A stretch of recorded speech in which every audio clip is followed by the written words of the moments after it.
The trials and tribulations of being Professor Utonium. Taking the girls to ballet lessons, helping them with homework, creating them with Chemical X. He's just a normal single parent of three. Three superheroes, that is. Hey there. Join us now for Cartoonolio featuring 3 hours of the Powerpuff Girls on Cartoon Network. Sugar, spice, and everything nice.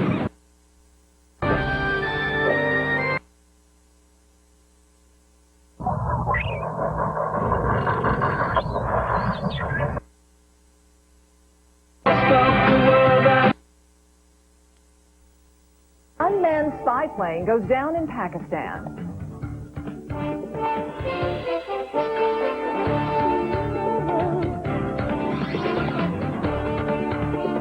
Hello from CNN Headline News in Atlanta. I'm Sachi Koto. We'll have more on those stories in a moment, but first, investigators are back on the scene of a monster fire at a Seattle marina last night, trying to determine what caused it. The blaze started on a houseboat docked at the marina on Lake Union. It burned through the boat's moorings, then drifted to a second pier, spreading the flames to at least 40 other yachts and sailboats. Most were 30 to 40-foot pleasure boats. No injuries were reported.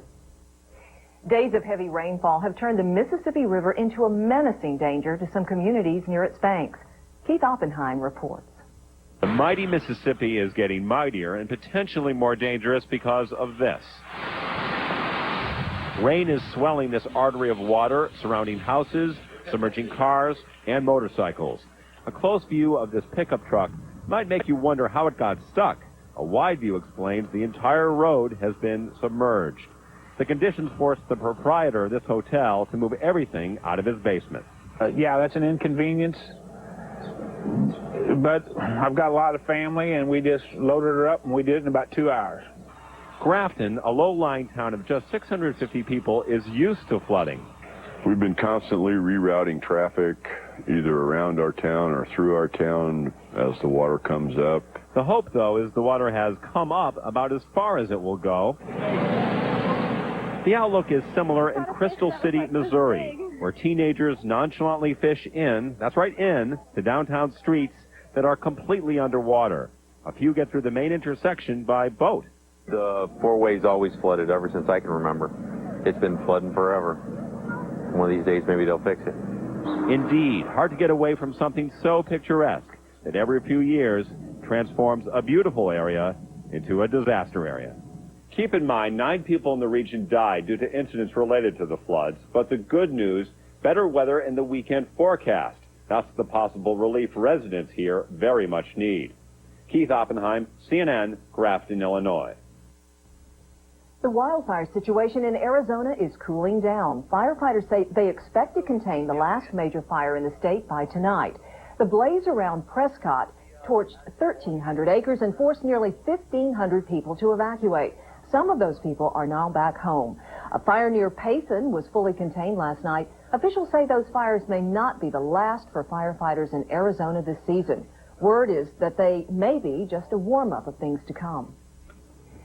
An unmanned spy plane has crashed in Pakistan. The U.S. Central Command says the U.S. Air Force Predator, similar to the one you see here, went down while returning from a routine mission. A Pentagon spokesman says enemy fire was not involved. Local officials say the plane crashed near an isolated village in southwestern Pakistan, not far from a military base being used by U.S. forces. The wrecked spy plane has already been recovered by U.S. forces. United Airlines isn't wasting any time training its pilots to be stun gun savvy. The airline still needs federal approval to use the guns, but it says 8,000 of its pilots have already gone through training with the taser type of stun gun. Tasers use small darts attached to electrical wires to deliver a shock. Transportation Secretary Norman Mineta could make a decision on use of the guns in the next few weeks. United was the first major domestic airline to announce plans to use defensive weapons on its flights. In Baltimore, the man charged with shooting a priest who says he molested him is out on bond. A judge set bond at $150,000 after a psychiatrist testified Dante Stokes posed no danger to himself or others. He's been ordered to stay under house arrest with his aunt. The Reverend Maurice Blackwell is hospitalized in fair condition. He was shot Monday on the street in front of his home.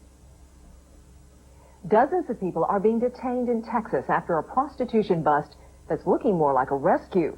The Fort Worth Star-Telegram reports about 80 people were rounded up in raids on 6 bars and 7 homes.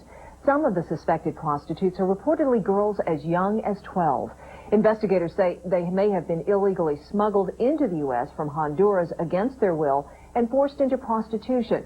Many of them are being taken care of in a secure location instead of a detention center while the INS figures out what to do with them. A German media company is buying the internet music swapping site Napster for a song. Napster has been facing all kinds of legal and financial problems over its free downloads of what record companies said was their copyrighted music. Now its assets are being bought for $8 million by Bertelsmann. At one point, the company had offered Napster twice that. The deal will pay off Napster's creditors. It also means Napster can finally relaunch its digital music service in compliance with U.S. copyright laws. Coming up on CNN Headline News, Pope John Paul II is celebrating a special occasion. Stay with us.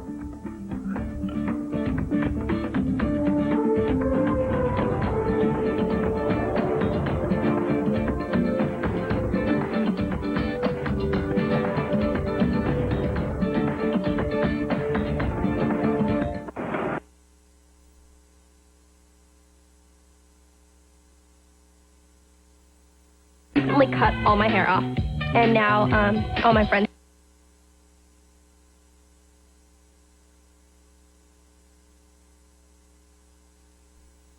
You're too kind. It's time to go home, Crib. Are you kidding? This place is great. They love me here. What is that?